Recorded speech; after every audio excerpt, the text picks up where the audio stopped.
El Capitán América fue creado por Joe Simon y Jack Kirby, quienes lo guiaron en sus primeros 10 números. Joe era un escritor. Jack estaba siempre en su mesa, murmurando para sí mismo, fumando su cigarrillo y dibujando. Jack Kirby, cuyo nombre era Jacob Kurtzberg, fue una de las leyendas de la industria. El Shakespeare o Cervantes, o el que prefieras de las historietas.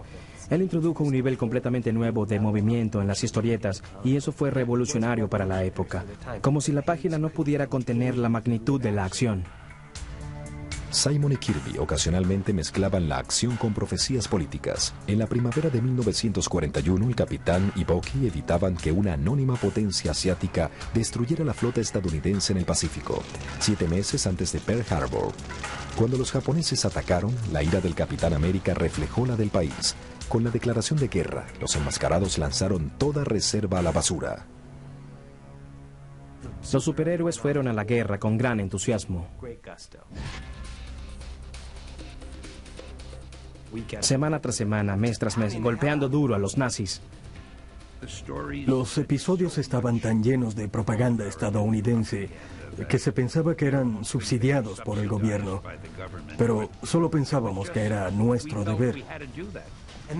Entonces algo muy interesante ocurrió. Las historietas comenzaron a ser enviadas al frente, junto con los chocolates y cigarrillos que recibían los soldados. Las historietas se convirtieron en lecturas usuales para las tropas que servían en la Segunda Guerra Mundial, y les gustaban.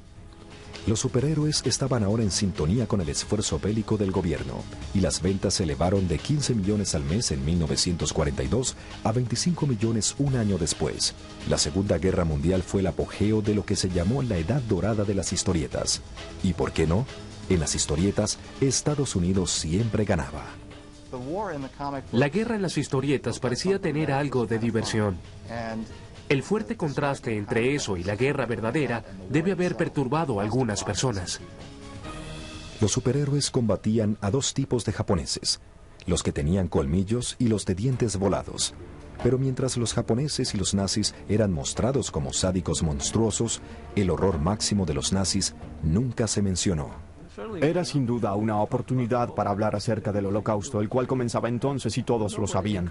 Pero nadie de las historietas trató de hacerlo, ya que pensaban que la audiencia no estaba interesada en eso y que no lo iban a entender. Había una especie de ironía en el hecho de que estos personajes, los de ese periodo que combatían a los nazis, ellos mismos de alguna manera representaban el ideal nazi.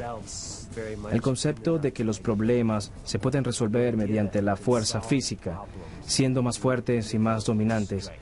Eso es fascismo. Eso es la esencia del fascismo. Y no creo que los creadores de los superhéroes o los niños de la época estuviesen en absoluto conscientes de eso. Para un personaje, el fascismo era apenas otro ejemplo de la agresión masculina. Pero si vamos a ver, todo era diferente en La Mujer Maravilla. La Mujer Maravilla fue creada por un psicólogo. Charles Moulton era en realidad el doctor y escritor William Moulton Marston, uno de los inventores del detector de mentiras y un defensor de las historietas. Marston, educado en Harvard, fue contratado por DC como asesor. El jefe lo contrató para que pensara la manera de hacer una superheroína.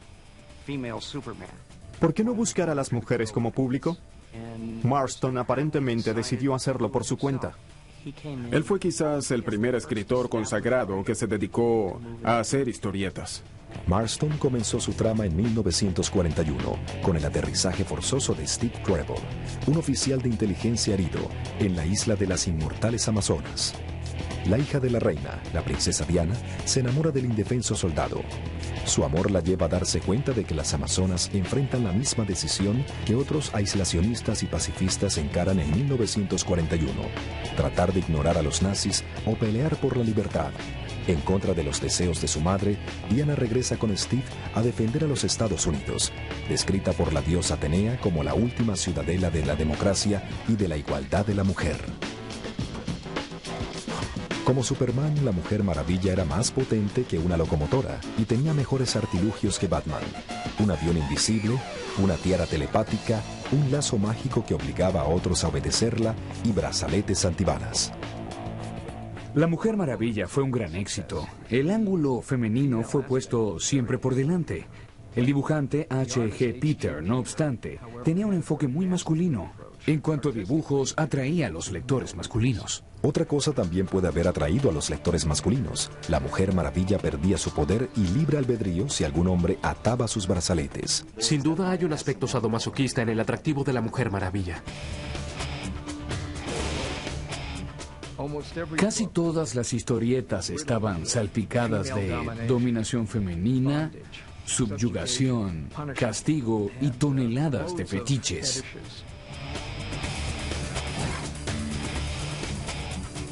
En esa época creo que nadie cayó en cuenta. Sin duda, ningún lector en esa época sabía de la particular vida hogareña de Marston. Vivía felizmente con su esposa y con una ex estudiante, quien siempre usaba brazaletes de metal en ambas muñecas, y con sus hijos de ambas mujeres. A pesar de su estilo de vida vanguardista, Marston hacía que la Mujer Maravilla diese consejos sensatos a los niños en el país, instándolos a recoger papel y chatarra para reciclarlos como suministros bélicos. Otros héroes patrióticos también promocionaron el reciclaje y los bonos de guerra, y algunos hasta hicieron sacrificios financieros para ello. El Capitán América pidió a los niños que no enviaran monedas para obtener su carnet y medalla, sino que compraran bonos de guerra. La moneda que donas puede ser la que pague por la bala que mate al último japonés en la guerra. Aquí, el ayudante del Capitán América insta a los niños a reunir papel para el esfuerzo bélico. No podía imaginarse que esa petición ayudaría a convertir a las historietas de 10 centavos en eventuales tesoros. La Segunda Guerra Mundial creó el mercado de coleccionistas. Cuando se necesitaba papel, lo primero que mamá buscaba para entregar eran esas condenadas historietas. Así que cuando salga y encuentre una historieta de la Edad Dorada a la venta por $6,000, ya sabe a quién culpar.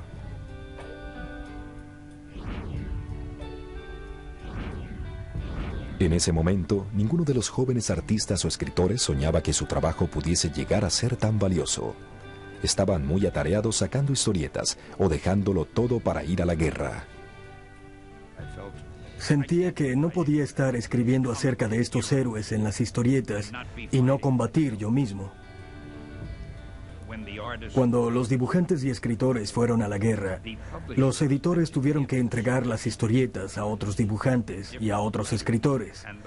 Y los editores empezaron a sentir que ellos estaban a cargo de estos personajes, y los personajes entonces se hicieron corporativos y más controlados por la corporación. Los lectores también parecían buscar un poco de calma y estabilidad, luego de 16 años de depresión y guerra, de modo que los héroes comenzaron a perder su ímpetu. Para 1945, Batman representaba la autoridad. Llevaba una insignia platinada. Superman también cambió de un solitario extraño a ser el máximo exponente de la autoridad constituida. Irónicamente, en el momento en que los superhéroes se hacían más osos, los políticos de posguerra los acusaron de ser una amenaza para la sociedad. En los años 50, los superhéroes de las historietas enfrentaron su mayor batalla, no contra un científico loco o un ejército extranjero, sino contra el Senado estadounidense.